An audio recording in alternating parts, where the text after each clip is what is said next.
Bop, bop. Oh, it started recording already. We recording! At the same time, baby. Cool. Welcome to Slightly Off Topic's Twitch page, baby. And our Purple Oath. This is both of them. Hi, guys. This is both of them. We will do intro now. I have different voice this podcast. Ready, set, go. Oh, that's very quiet. Oh, that's kind of loud.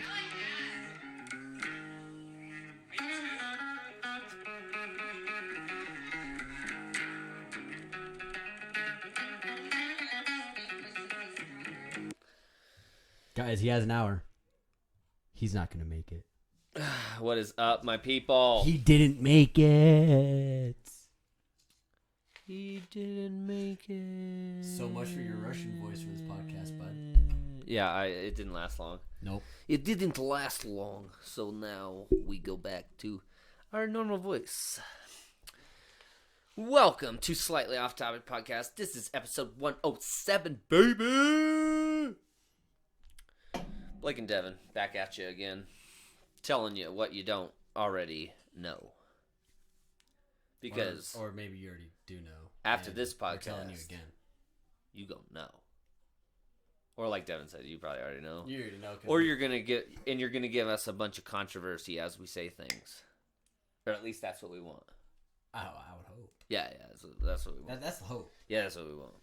We want conversation. We like conversation. We want open discussion. With all of your lovely, beautiful faces. Because if you don't know, now you're being told. So, let's get into it, I guess. We had gave everyone a little homework. And their little bit of homework was to do some research on a guy on a guy, on a dude. I think he's one of the hottest topics right now too. Yeah, circling the internet. He's one of the hottest topics circling the internet right now. I just repeated what you said. Yeah, what's his Jon something? Jon Titor. You think his real name's John? No, me neither. I don't think his real name is John. I don't think his real name is Jon Titor. I think Titor might be something involved with his name. Maybe. Like maybe move. Like maybe it's Ritter or something like that. I don't know. Move some letters around. Move some letters around. To get his real name. Riot. Something. Ooh, there's a good one. John Riot. John Riot. Or it's like. Because it's R-I-O-T-T. Joe Riot. You just added the H-N. Yep. I don't know. Yep. Now we're just reaching. All right. All right, guys. Let's get into this real quick. All right. So Jon Titor, about 20 years ago, most famous time travel of the generation, lit up the internet. Like everywhere. He was everywhere. He had come from the year 2036, so 15 years from today, to help save the world, right? And he was heading to Rochester for the IBM 5100. IBM 5100 was this not modern day, but this computer processor. I'm just gonna pull it up real quick so I don't lie to you folks, because that just looked terrible. IBM 5100.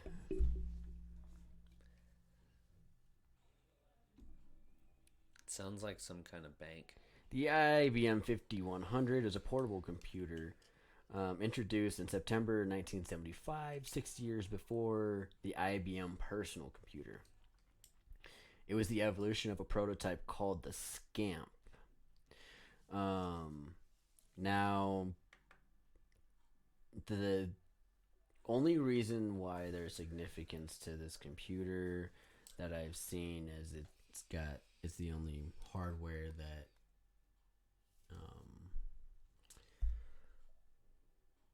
honestly, I'm not even gonna try and explain it because I honestly don't know too much about it.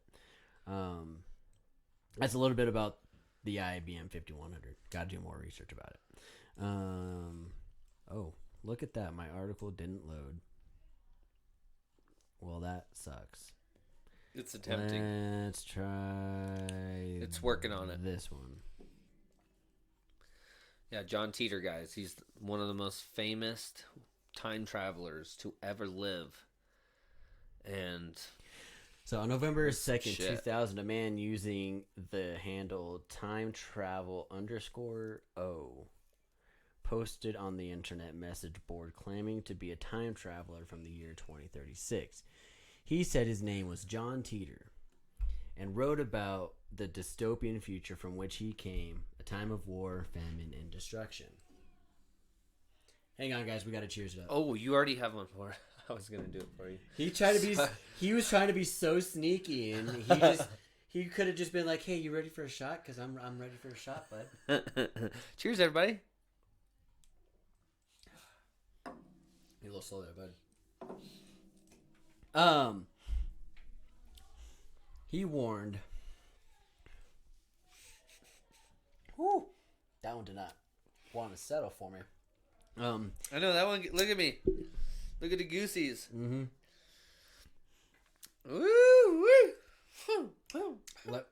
Shout out Conor McGregor. That proper 12 is delicious.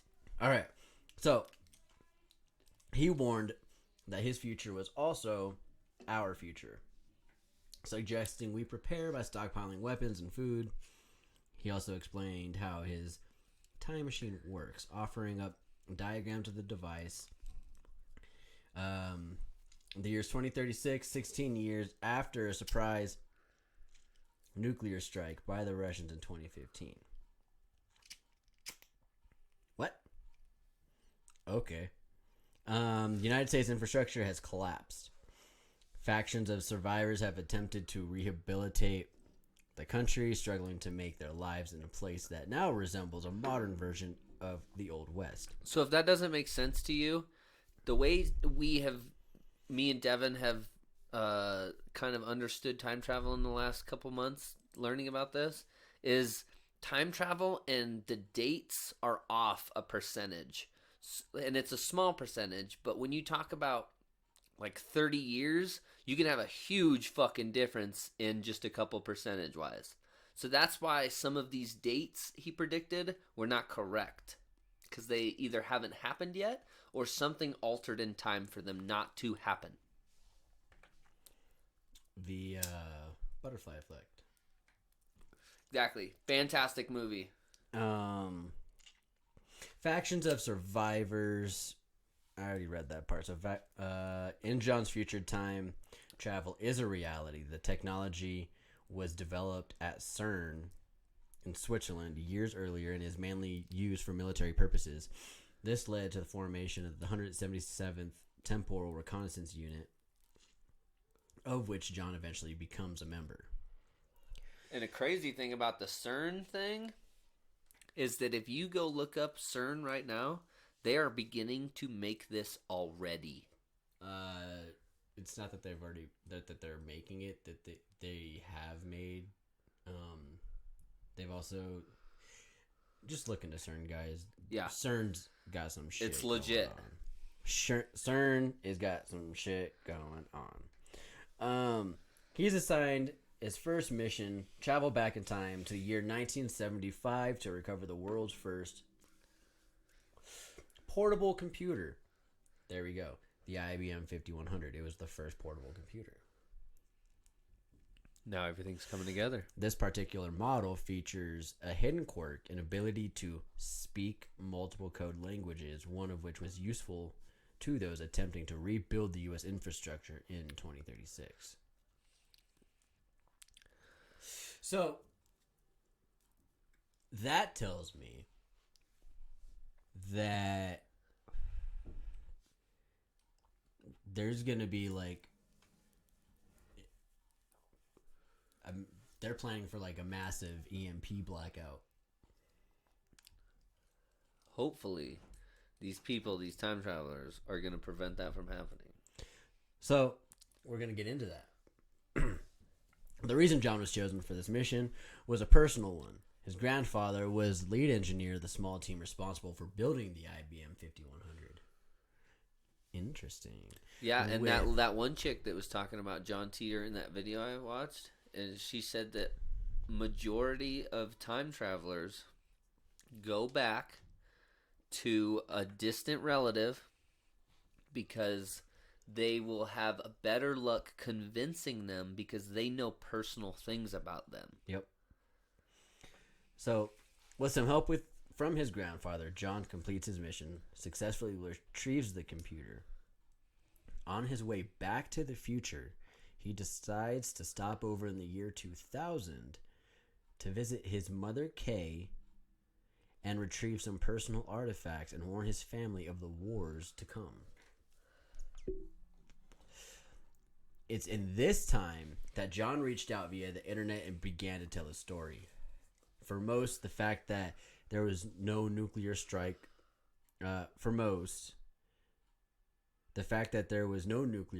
the Russians in 2015 or a second American Civil War suggests that John's stories was not real. Or were they just not happened yet? Or were they delayed because of the butterfly effect? Yeah. Or changed altogether. Or just had altered. It just altered the timeline. For true believers, the fact that his vision of the future did not come to pass simply suggests that John's presence in our timeline altered our future, stopping or delaying the inevitable nuclear war. From the moment John made his first public post, an eclectic group of characters, an eclectic group of characters have been slowly pulled into this story, becoming part of a complex and unusual mystery that for some might seem trivial. But to those who follow the word of Jon Titor, these interactions are proof that time travel is real and that our future is in jeopardy. Now, 20 years after his initial posts... And that it's not hard to alter. Right. Now, 20 years after his initial post, Jon Titor's story is even more relevant, with reports Russian interference in the American presidential election, tensions rising under Donald Trump's White House, John's predictions of a second civil war, absolutely, and surprise nuclear strike are being reconsidered by those who follow him. I totally agree with that. Look what is happening. Hold on, let's go into that for a second. Do you really think that there's a majority of people out there that believe in this guy so much that they refuse to let a second civil war happen? Yeah. That's where my mind went with that. I know that was totally nope, a shot in the dark. Nope, I 100% think that. Because this guy's been around since when? The 70s? Was the first time he showed face? Well, yeah. 75 or something like that? So let's break it. Let's kind of think about that. He time traveled from the year 2036. So 2036, he was supposed to be going to 76, but so he went back to 75. So he was, but he ended up in 2000 somewhere too. Hang on, but we're trying to break down his age. His mission to time travel was in 2036. Yeah. So that means he was born today. He was alive today. Yes. So that means he's probably pretty young right now. He could be. So let's see. That's still 15 more years. He could only be 15 years old right now. He could be. So how do we want to break that down? He could be anywhere from 10 to 20 right now. Because he's roughly 30 now. I feel like I think right now he's like 10 to 20, and I feel like when he starts traveling, you think he's probably in his 30s? He'll be like 20 to 30. his 30s to 40s. His 30s to 40s is when he'll probably when he did the traveling. Do the traveling. Yeah. Maybe. So he could have been born in 2000.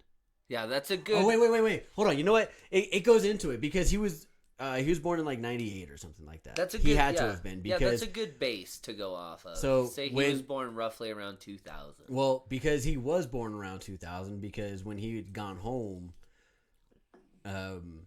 he had also lived with his younger version of himself. Yes. So 2000 he was like 2 or 3, so he 97, 98. And you got to remember, they got this information from him. So his early 20s.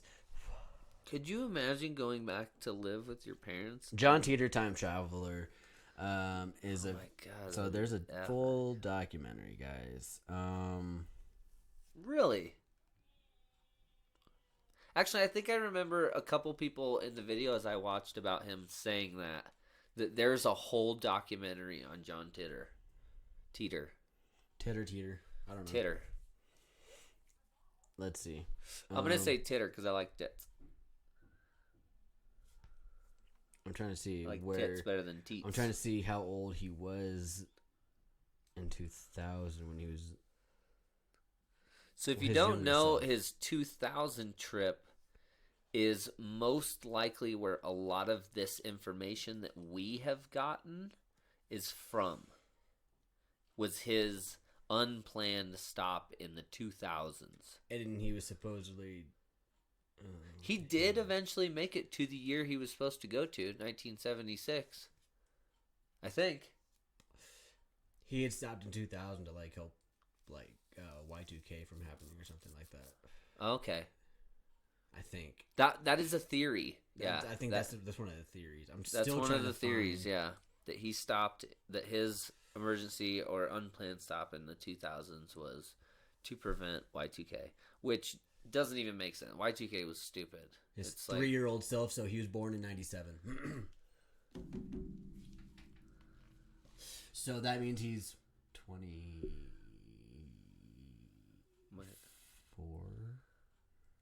97, you said? Yeah, he's 24. Yeah, about to turn 24, or he is already 24. Whew. That means he's like 45. Yeah, he's going to be like 40s, almost 50s. When he starts traveling. And that makes sense too, though. Yeah, you wouldn't want to send someone that isn't full of wisdom. What? No, don't. I want that. Well, interesting. But that's the thing is now, if we try and look up Jon Titor, there's some shit, dude. You look up Jon Titor, it's just all the articles about how it's a hoax, how it's hoax bullshit and bullshit. Like, I can't find any personal information. Nope. Now, granted, I'm not doing enough digging because I'm just kind of scrolling through Facebook on my phone right now, but everything about Jon Titor are just fucking articles. Yeah, and hearsay. I mean, so it's hearsay. They're covering it up.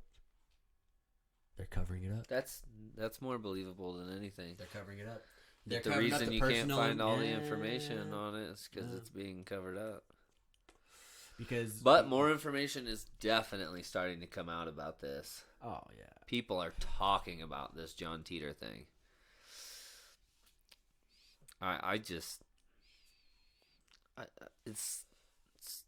It makes no sense to me how you can. Could you imagine being Jon Titor?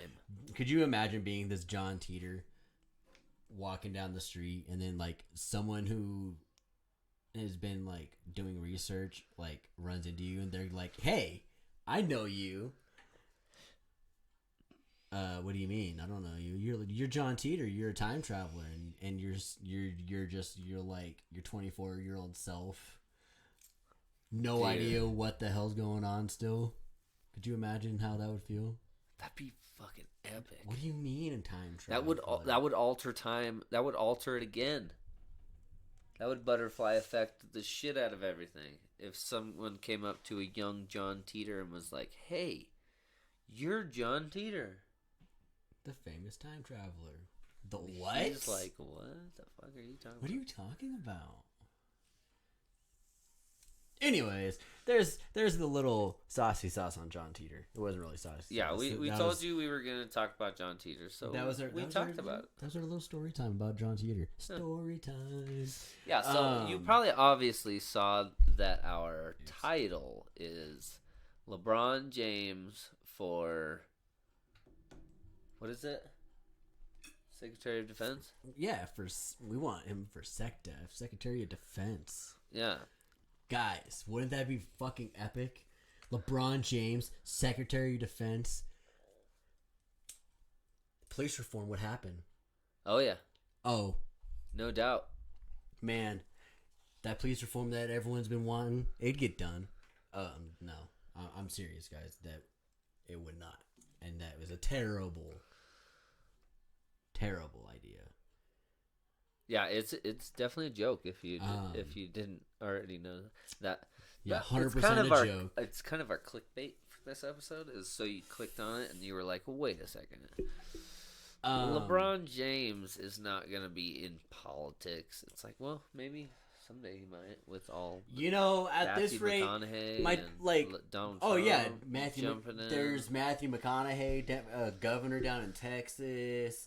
There's a backing for Dwayne The Rock Johnson running for president of like 46%. Arnold Schwarzenegger for governor in California. Yeah, there's Arnold Schwarzenegger. Like, all right, I guess sure.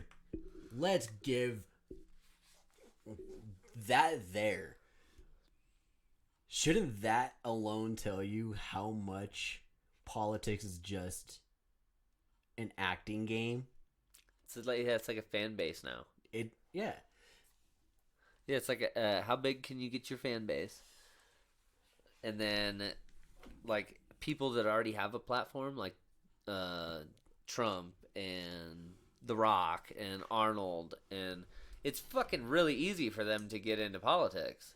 Because they already have a base of people that like them. That like them from their personal life. Yeah, they may not know anything about how they feel politically, but they're going to vote for them because they're running. They like them. Oh, he's running. He nothing about politics. Oh, what? My favorite actor is running for president? Oh, I'm definitely going to. But that's also is that a flaw in our system, though? Could that be a flaw in our own? I don't want to say it's a flaw or even that it's negative because, I mean, it's proven time and time again that these celebrities come into politics and have kind of that outside view, but still that insider upbringing that they can give a different perspective than a politician. So it works for the most part, but man, it usually riles a lot of people up. I think a lot of people fail to realize how easy it is to run for president. It's really easy to run. It's really hard to get elected. It's hard to. So it is very easy to run. That's where I was gonna go with it. It is very easy to run, but obviously, if you don't have your backing, it's gonna be very difficult. Yeah, you're not gonna get very far. You gotta have big people, and it's really all about money. Because if you can't advertise or get word out there or hire people to work on your team, you are not going to be successful in politics. Nope. Even if you're running against some nobody, they're going to have more funds than you. Fuck it. Let's go. Let's move this from LeBron James for Secretary of Defense to LeBron James for president. Because you only need to be president, you only need to be 35 years old. And a resident of the United States for 14 years. Easy day. Yeah, it's just a citizen thing at that point. Right. Yeah. That's how easy it is to run for president. You just need to have the backing. Someone who's got $1 billion, who's worth $1 billion. LeBron James. Got the backing, bud. Why don't you go ahead and run? Yeah. See kind of fan base you have after that. LeBron wants to give his input and wants to give his 2 cents in politics and use his voice for good, like he says. But at the same time, he is still just playing basketball. He's not being a politician. He's not out there trying. I mean, he may be out there fighting for change in some way in his neighborhoods. Like, he does have that school that he opened, but at the same time, it's like you can only do so much with money and, like, doing things for a neighborhood. I mean, that's why a lot of people go into being politicians, because they get inspired by doing, like, community work and learning the community. They want to go be in a situation to make changes, because like I said, money only gets you so much. You only make so many changes with money. Definitely legislative changes. 100%. Anyways, so clearly you can see I'm a little salty with LeBron. I don't know about Blake's feelings about LeBron. I'm not really salty with him. I thought it was dumb to delete the tweet after you already fucking damage was done. But at the same time, the tweet was way too early. Like, there wasn't a video surfaced or anything, and he had a picture of the cop and said, "You're next." It's like, well, I mean, I guess in that situation, since the body cam footage has come out, I guarantee you that cop wishes he didn't shoot her. Guarantee it. Guarantee you wish he pulled out the taser and just, or at least tried, you know? Because it was just straight grab pistol because he saw a knife in her hand and told her to drop it, and then she didn't. Well, the video that I saw, his body cam. Yeah. It was split second. It was. And she was already charging.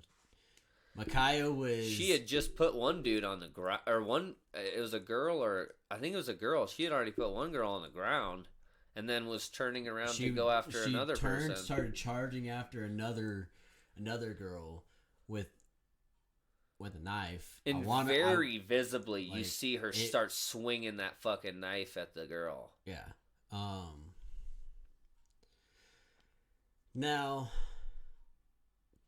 yes, this is going to be another one of those things that it's what do you do?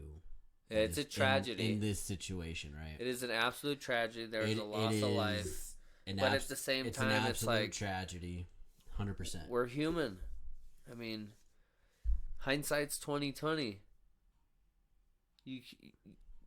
Some of those decisions you don't make in a split second.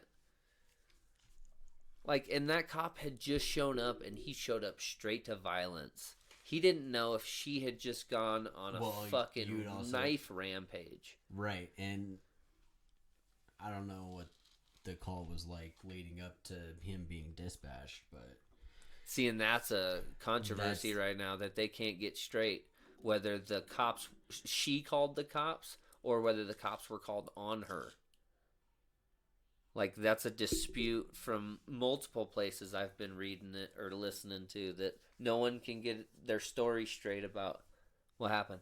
He said, she said, he said, she said. Yeah. Well, like, the original report that I heard was that the girl that got shot was the one that called the police. But now there's conflicting stories. Well, in the end, it's hard to say. Okay, so Micaiah was charging after another female with a knife. If the police officer... It's been proven that tasers are successful 60% of the time.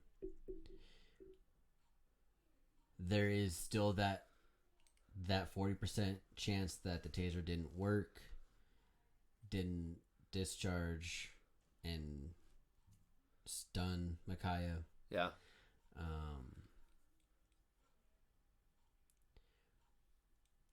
But if like the cop didn't shoot Micaiah, then there's still the potential of the other young lady being stabbed to death. Yeah. Yeah, like we talked about earlier. Like there's you can run through the idea of like, okay, well what if in the body cam video you see her throw that one chick on the ground?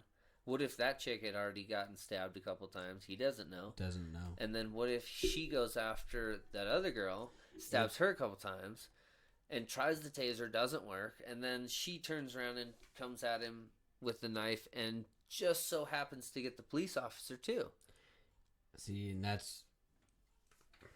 And then she's still going to end up dead because the first officer on scene is going to shoot her. Right, because she's going after a cop with a knife at that point. Exactly. Yeah. It's unfortunate.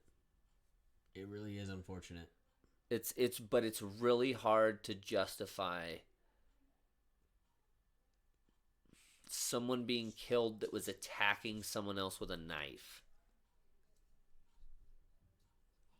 Like, you can draw the line in any other ways, but when you say it like that, anyone and everyone has the same reaction. Yeah, well, you're right. It's like, yeah, you're right. Because that girl was being attacked with a knife. You have a gun. And you yelled at her to stop. She did not. There's so many different scenarios that could have happened that didn't happen. And it comes amongst how many police shootings in the past couple months. I mean, it's just one on top of the other. So it's become to the point where it's like some of these people are just reaching. They hear about one and then just go balls deep trying to defend it when you know nothing about it. And that's just like LeBron's case. He knew nothing about it, started posting, popping off at the mouth.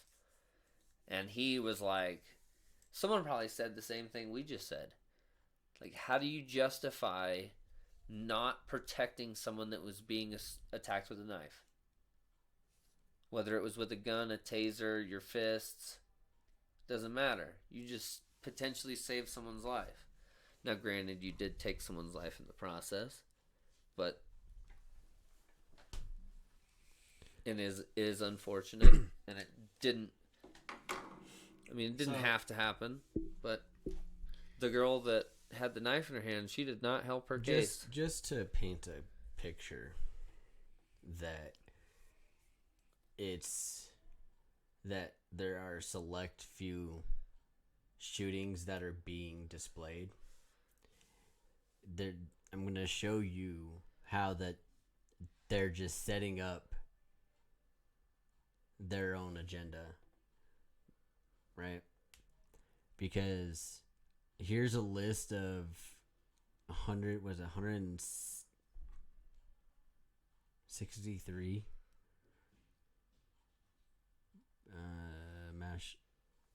126 mass shootings as of March 31st. Excuse me?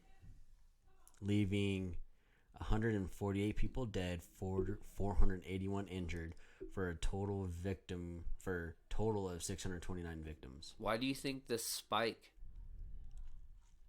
Do you think the spike has something to do with some kind of retaliation from political stuff? Do you think it has something to do with COVID and people are fucking snapping?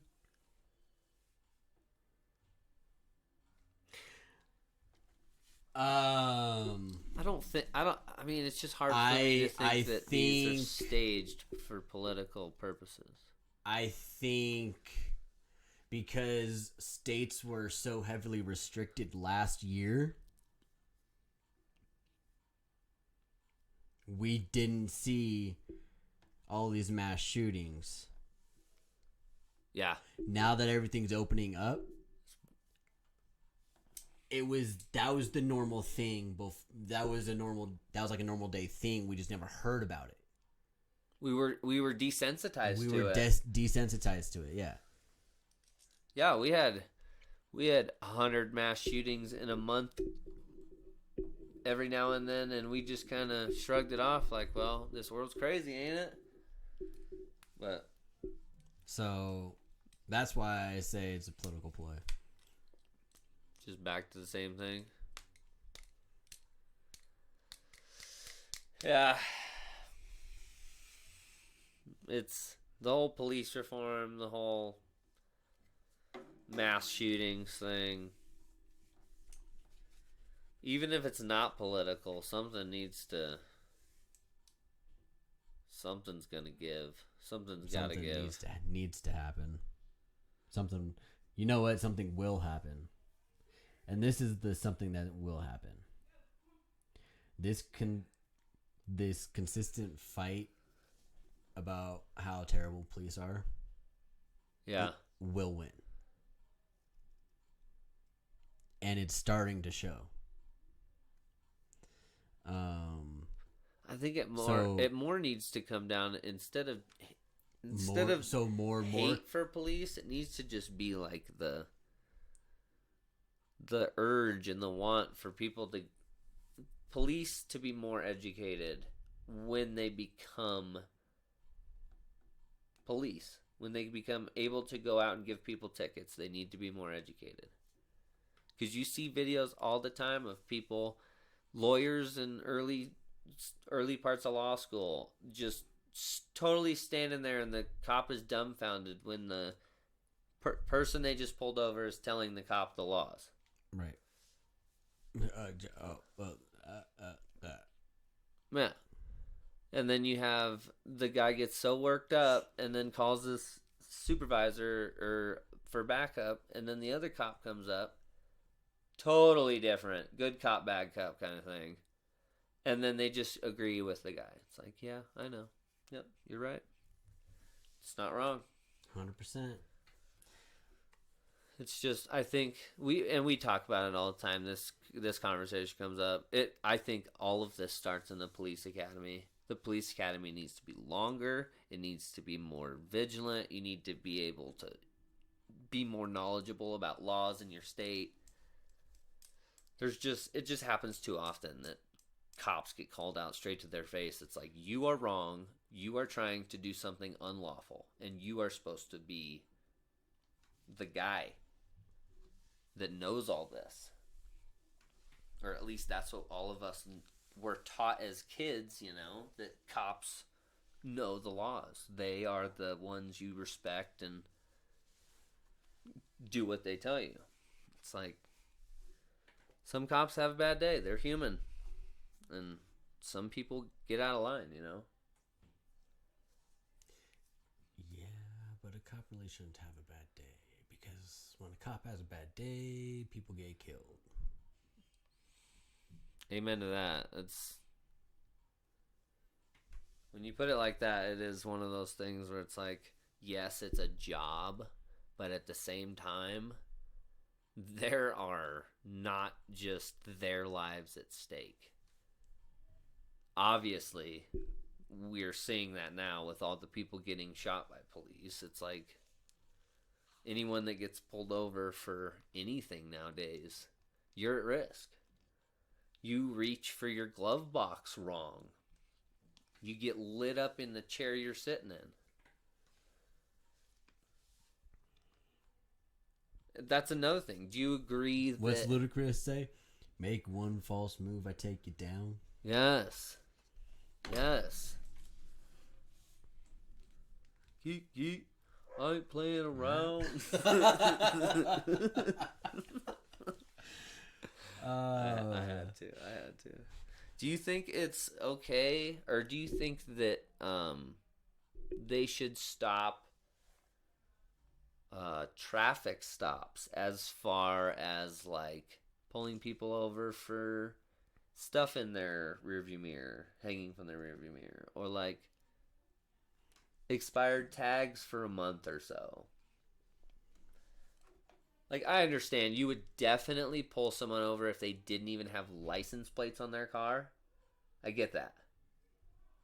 But, I mean, even on that point, you got to look for a temp tag. If you don't have license plates on your car, most likely the car has temp tag. Because people just... I mean, yes, the world is full... The United States is full of stupid people. But people know better than to purposefully drive around with no license plate or temp tag. You are going to get pulled over. At least every time I did it as a dumb teenager, I got fucking pulled over. Yeah, 100%. I did. They caught my ass every fucking time. Where's your paperwork? I don't have it. I just bought this car. So, look, I honestly have the paperwork. I'm late for work. I just need you to let me go. It's on my bed. I promise this is my car. Yeah. And I am who I am. So all right, you're lucky. So on that same topic, the topic has been brought up to police officers. And they say, well, normally traffic stops lead to some of our highest arrests, like wanted murderers and wanted criminals, or like fugitives. Like, usually traffic stops lead to those kind of arrests. So, I mean, right. I see it 100%. From both sides. I see it from like, okay, well, it does happen fairly often that you hear about someone getting shot in a routine traffic stop over something stupid. And then you hear about the same thing, like the Oklahoma City bomber was pulled over on the interstate right after because he had either no license plate or expired tags. I can't remember what it was. It's like... It's these conversations that it's almost like even if we have them, there's no finding a common ground because both sides are in a sense right.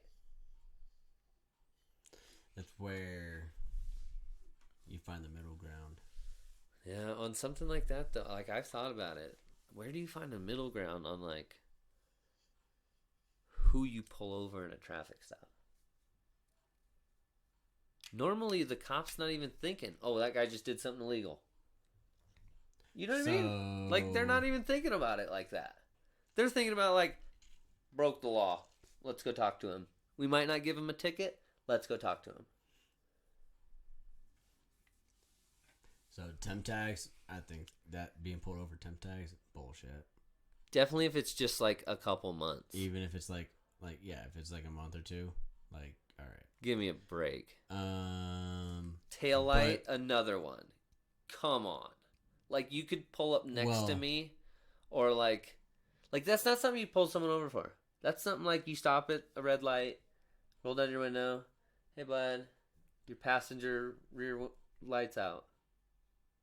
Yeah, but because I've been pulled over by cops before too. And usually they don't give you a ticket for it. They just want something to pull you over so they can find something else. Mm-hmm. And you know just as well as I do, when we were teenagers, it was every time you got pulled over. Hey, I smell marijuana in the car. No, you don't. No, you don't.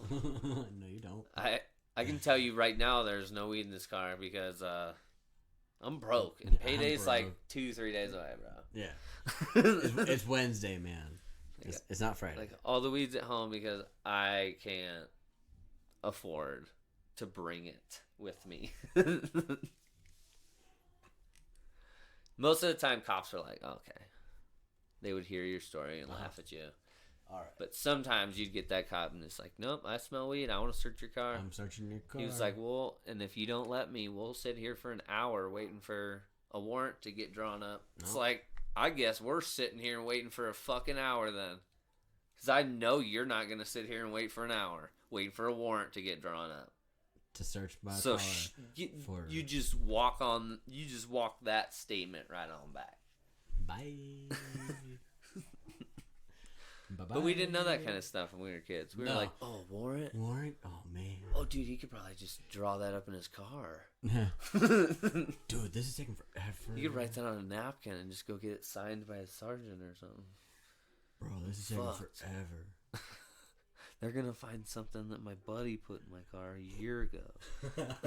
Yep. I'm going to hour, jail. You start sitting there thinking, you're like, oh, fuck, there was that one time that... I'm going to jail for sure. There's a dupe in my backseat somewhere. I know there is. There was that one time that me and the boys were there. They're going to open my trunk and there's going to be like an empty beer bottle. It's going to be fucked. I'm going to jail. And then they find nothing and they have that pissed off look on your face and then they let you go and they wasted everybody's fucking time. But you paid for it. But yeah. Yep, sure did. You paid Came for out of my back pocket that whole time. Yeah. Yeah, it's funny when you look at it that way. Oh, and they hate when you bring that up. Like, hey now. I follow the rules and obey the law and pay you. Listen. Yeah, just listen. I'm paying you to stop me right now. Dude, you're getting paid by me and everyone in this neighborhood to waste your time. I am not El Chapo. I wish. I am a little redhead or blonde head, red beard. Yeah. That's all I am. Yep. What you see is what you get, you know? Yeah, we'll go with that. Yeah. What else is on this list? We talked about that. We talked about that. Police shootings, Jon Titor. Oh, the disgusting Ford Bronco. Oh, guys, have you seen the Ford Bronco yet? And I'm not talking about pictures. The pictures of that truck look great. But when you see it in person, it's like, are you fucking kidding me? Because that's the reaction I had twice in one day. I saw two of them. It was either yesterday or the day before. I shit you not.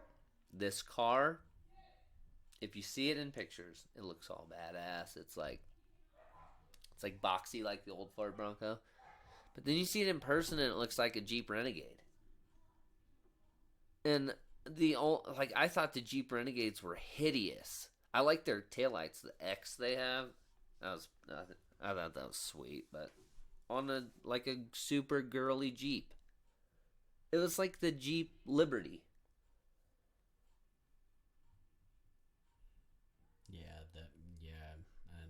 I don't like that. No. I saw it was like an I'm orange pretty sure one. I'm pretty sure if you go back and look at like Jeep Renegades, because Jeep Renegades, I bet their pictures look pretty badass too. Oh, dude, yeah, probably. Back when they first came out, they had some badass pictures. The advertisement. It's just like that new Chevy Silverado that they're gonna make electric.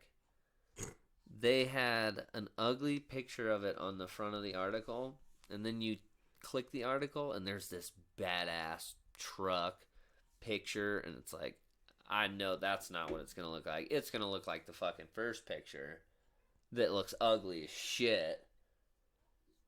And it doesn't. I don't know. They haven't really come out with it yet. So they're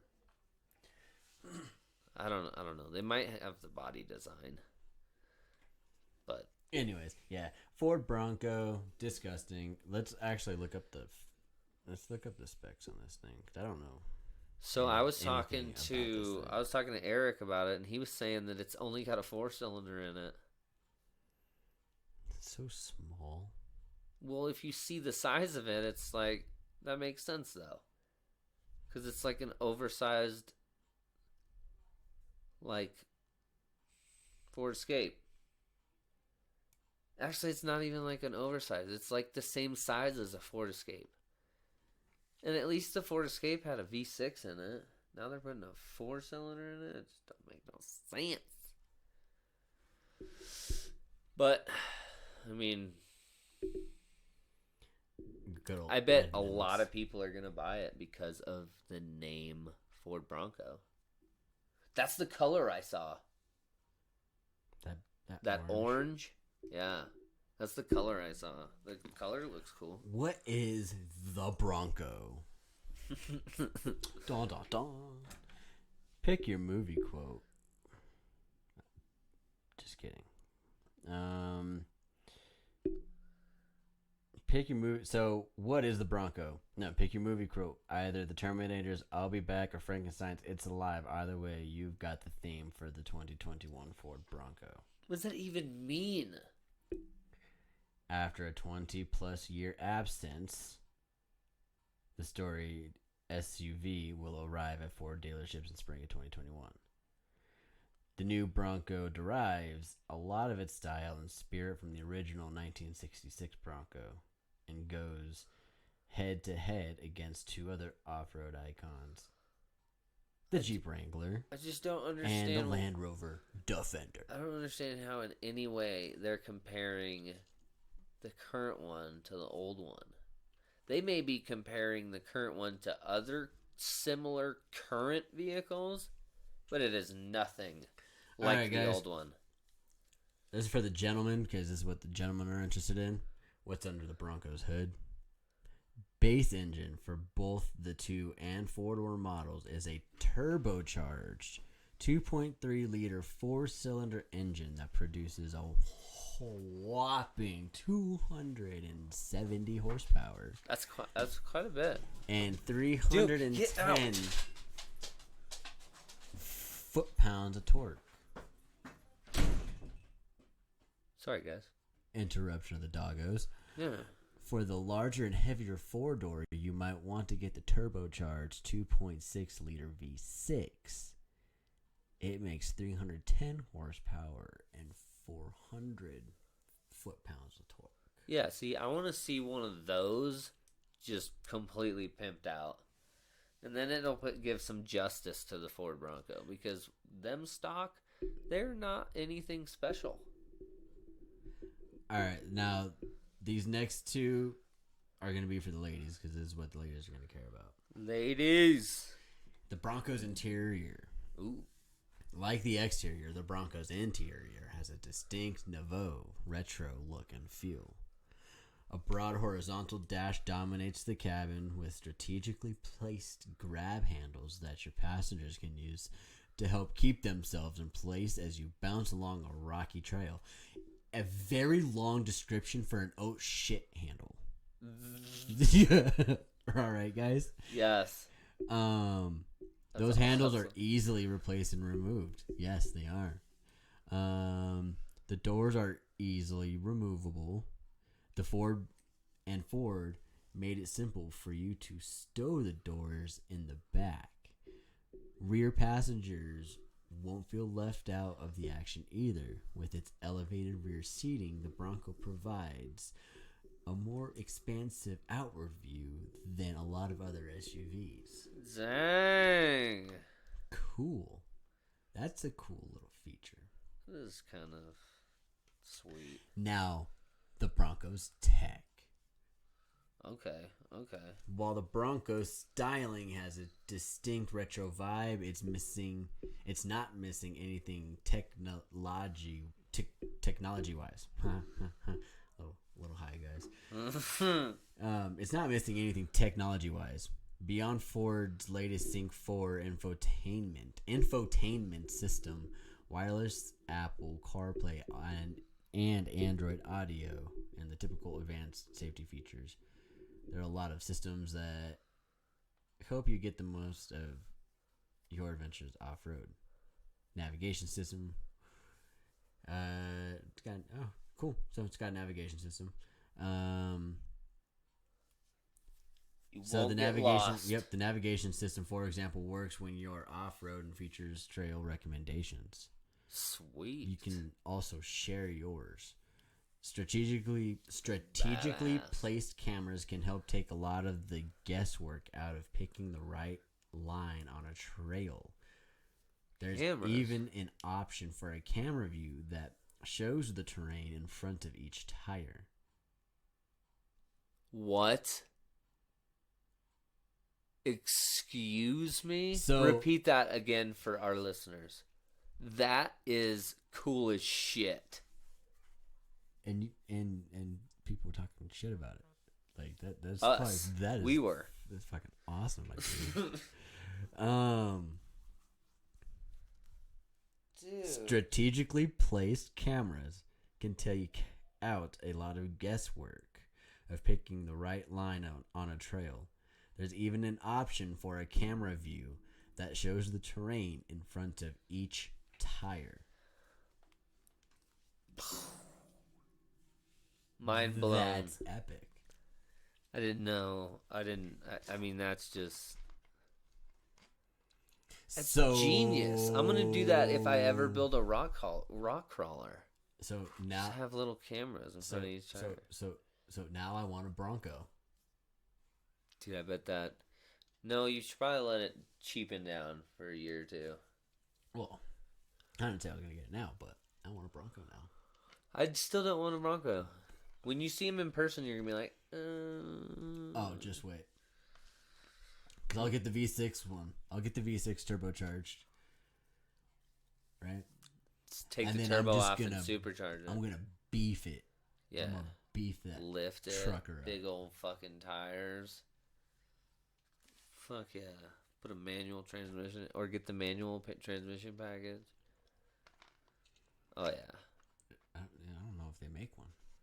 I didn't see that. I didn't look, to be honest. Anyways. If you customize it at the dealership, you can do anything. They'll let you. I want a manual transmission in my full Bronco. They'll let you put a unicorn hood emblem on it. It'd be epic. Well, it'd be fucking epic. Or a mermaid. Both are the themes at my daughter's birthday in a couple weeks. Yeah. I still need to do something for her birthday. Still not going to be here. Oh, it's okay. She doesn't. We'll be going to Missouri. She's not even going to care that I'm not there. Nope. There's going to be so many fucking people here that she won't even notice who's not here. Nope. She'll be bueno. Well, guys. We appreciate you coming in, stopping with us, listening to us chatterbox about LeBron and all of the police stuff. Because I know some people, some of our listeners, take great pride in their police. And we're not trying to offend anyone. We just think that everyone can be better. Yeah. Yeah. That's all. Well, we're going to wrap up good old slightly off topic. Yeah, go ahead and check us out over on Our Purple Oath. We're up to 6 episodes. We're about to do a 7th. So, guys, we're getting some content over there on our politics. And if you're missing our politics, which I know you are. Because politics is boring. Because I understand. Politics was like all we talked about last year. I know you're missing it. More politics? Yes, more politics. That's why we're doing Our Purple Oath. Yeah. So go check us out. So we Right out. Right now. Bye. Bye, Felicia.